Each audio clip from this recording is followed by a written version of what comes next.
গৰম কেনেকুৱা পাইছে বাৰু এইকেইদিন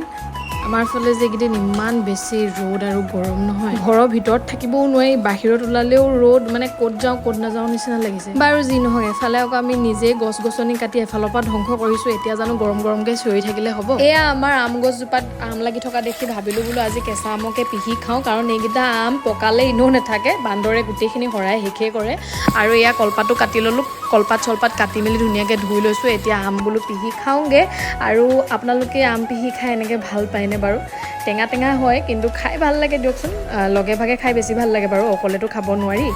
আৰু আমৰ চাটনি বা আমৰ জুচ হওক বা আমৰ আচাৰ ভাল লাগে ন খাই কিবা এটা এইফালে চেনি দিছোঁ অকণমান কাৰণ আমকেইটা বৰ টেঙা আছিলে তাৰপিছতে নিমখ আৰু কেইটামান জলকীয়া দিছোঁ কাৰণ আমাৰ জলকীয়া বেছিকৈ খাব নোৱাৰে মানুহবিলাকে এয়া হৈ গ'ল এতিয়া আম আৰু সঁচাকৈ আমটো বৰ টেঙা আছিলে কিন্তু তথাপিও খাবলৈ সোৱাদ আছিলে বাৰু আপোনালোকে খাইছেনে নাই মোক কমেণ্টত জনাব